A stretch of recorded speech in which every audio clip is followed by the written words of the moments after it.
नमस्कार दोस्तों, आप सभी का स्वागत करता हूं आपके अपने YouTube चैनल धर्म का ज्ञान पर। दोस्तों, आज की वीडियो में हम बात करने वाले हैं गुरु गोविंद सिंह जयंती के बारे में। हम जानेंगे गुरु गोविंद सिंह जयंती क्यों मनाई जाती है और इसके पीछे की हिस्ट्री के बारे में। तो चलिए दोस्तों, वीडियो को शुरू करते हैं।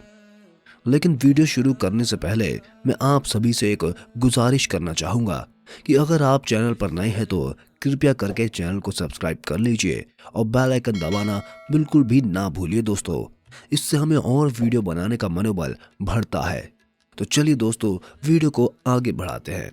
गुरु गोविंद सिंह जी सिखों के 10वें गुरु थे। उन्हें विद्वानों का संरक्षक माना जाता है। वे एक महान योद्धा तो थे ही, लेकिन उसके साथ साथ एक महान कवि लेखक भी थे। उनके दरबार में 52 कवि और लेखक मौजूद हुआ करते थे। वे संस्कृत के अलावा कई भाषाओं की जानकारी भी रखते थे। कई सारे ग्रंथों की रचना गुरु गोविंद सिंह द्वारा की गई, जो समाज को काफी प्रभावित करती थी। खालसा पंथ की स्थापना, जो सिखों के इतिहास का सबसे महत्वपूर्ण दिन माना जाता है, इन्हीं के द्वारा किया गया था। गुरु गोबिंद साहब ने सिखों के पवित्र ग्रंथ गुरु ग्रंथ साहिब की स्थापना की थी। वे मधुर आवाज के भी धनी थे। इसके साथ ही सहनशीलता और सादगी से भरे थे। गरीबों के लिए वे हमेशा लड़े और सबको बराबर का हक देने को कहा करते थे और भाईचारे से रहने का संदेश देते थे।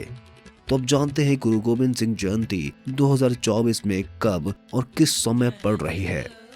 गुरु गोविंद सिंह जयंती की शुरुआत 16 जनवरी 2024 को रात्रि 11:57 से शुरू हो रही है और तिथि की समापन 17 जनवरी 2024 को रात्रि 10:06 है। तो चलिए दोस्तों, अब जानते हैं गुरु गोविंद सिंह जी के जन्म और उनके जीवन से जुड़ी कुछ महत्वपूर्ण बातों को। गुरु गोविंद सिंह का जन्म पौष मास की शुक्ल पक्ष की सप्तमी के दिन 1666 में पटना शहर में श्री गुरु तेग बहादुर के यहाँ हुआ था, जो सिख समुदाय के 9वें गुरु थे। उनकी माता का नाम गुजरी देवी था। बचपन में वे गोविंद राय के नाम से जाने जाते थे। उनके जीवन के शुरुआती 4 वर्ष उन्होंने पटना के घर में ही बिताए, जहाँ उनका जन्म हुआ था। बाद में 1670 में उनका परिवार पंजाब के आनंदपुर साहब नामक स्थान पर रहने आ गया था, जो पहले चक नानकी नाम से जाना जाता था। यह हिमालय की शिवालिक पहाड़ियों में स्थित है। इनकी प्राथमिक शिक्षा की शुरुआत चक नानकी से ही हुई थी। एक योद्धा बनने के लिए जिन कला की जरूरत पड़ती है, उन्होंने यहीं से सीखी और उसके साथ ही संस्कृत और फारसी भाषा का ज्ञान प्राप्त किया था।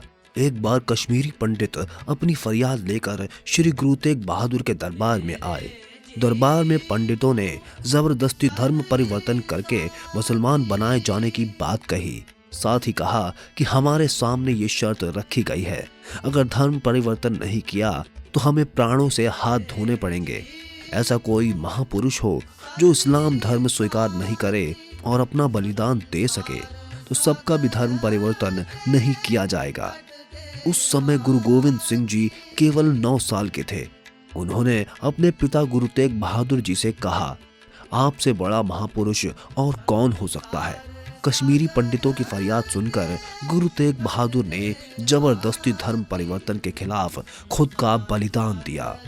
लोगों को जबरदस्ती धर्म परिवर्तन से बचाने के लिए स्वयं इस्लाम ना स्वीकार करने के कारण 11 नवंबर 1675 को औरंगजेब ने दिल्ली के चांदनी चौक में आम लोगों के सामने उनके पिता गुरु तेग बहादुर का सिर धड़ से अलग कर दिया। इसके बाद 19 मार्च 1676 में श्री गोविंद सिंह जी को सिखों का 10वां गुरु घोषित किया गया। तो चलिए अब जानते हैं गुरु गोविंद सिंह जी के विवाहित जीवन के बारे में। गुरु गोविंद सिंह जी का पहला विवाह 10 साल की उम्र में ही हो गया था। 21 जून 1677 के दिन माता जीतो के साथ आनंदपुर से 10 किलोमीटर दूर बसंतगढ़ में विवाह संपन्न हुआ था। गुरु गोविंद सिंह और माता जीतो के 3 पुत्र हुए, जिनका नाम जुझार सिंह, जोरावर सिंह, फतेह सिंह थे। 17 वर्ष की उम्र में दूसरा विवाह माता सुंदरी के साथ 4 अप्रैल 1684 को आनंदपुर में ही हुआ। उनका एक बेटा हुआ, जिसका नाम अजीत सिंह था। उसके बाद 33 वर्ष की आयु में तीसरा विवाह 15 अप्रैल 1700 में माता साहिब देवन के साथ हुआ।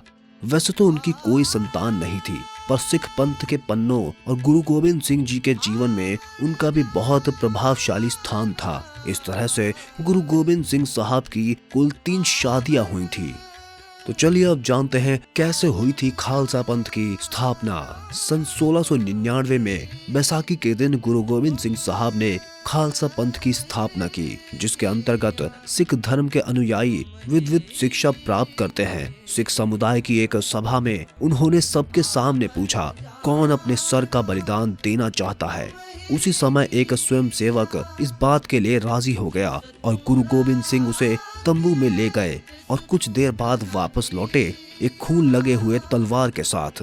गुरु ने दोबारा उस भीड़ के लोगों से वही सवाल दोबारा पूछा और उसी प्रकार एक और व्यक्ति राजी हुआ और उनके साथ गया, पर वे तंबू से जब बाहर निकले तो खून से सना तलवार उनके हाथ में था।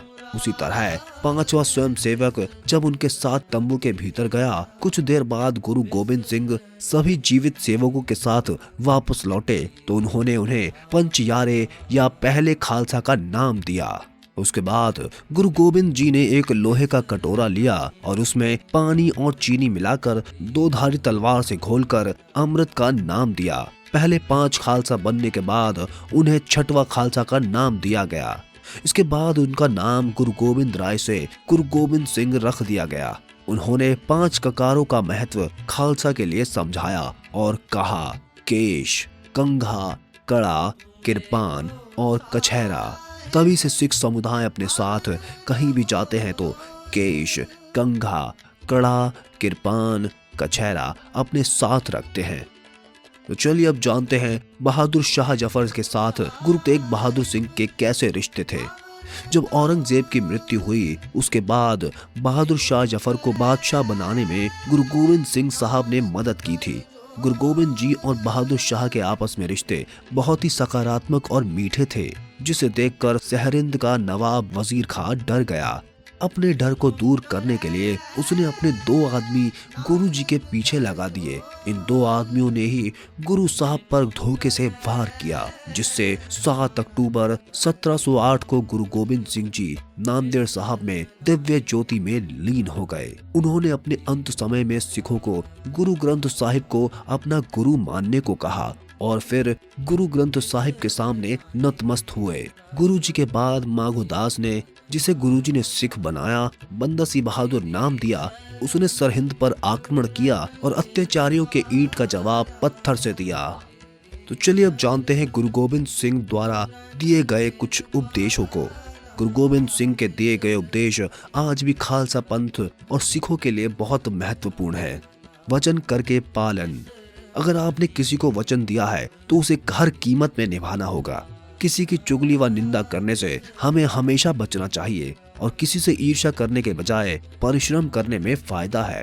काम करने के बीच दरीदार नहीं करना। काम में खूब मेहनत करें और काम को लेकर कुताहित ना बरतें। गुरबानी कंठ करनी, गुरबानी को कंठस्थ कर लें।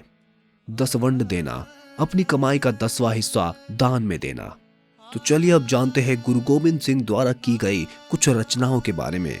गुरु गोबिंद सिंह जी ने न सिर्फ अपने महान उपदेशों के द्वारा लोगों को सही मार्गदर्शन दिया, बल्कि उन्होंने समाज में हो रहे अत्याचारों और अपराधों के खिलाफ भी विरोध किया। उनके द्वारा लिखे कुछ रचनाएं इस प्रकार से हैं: जाप साहिब, अकाल उत्सतत, बचित्र नाटक, चंडी चरित्र, जफरनामा और खालसा महिमा। तो इसी के साथ हम आप सभी को गुरु गोबिंद सिंह के 356वें जन्मदिन पर हार्दिक शुभकामनाएं दे रहे हैं। इसी के साथ इस वीडियो में इतना ही दोस्तों। हम आशा करते हैं कि वीडियो आपको पसंद जरूर आई होगी। अगर वीडियो आपने यहाँ तक देख ली है तो कृपया करके वीडियो को लाइक कर दें और चैनल पर नए हैं तो चैनल को सब्सक्राइब भी कर लीजिए और बेल आइकन दबाना बिल्कुल भी ना भूलिए दोस्तों। हम फिर मिलेंगे आपसे ऐसे ही अगले वीडियो में। तब तक के लिए धन्यवाद।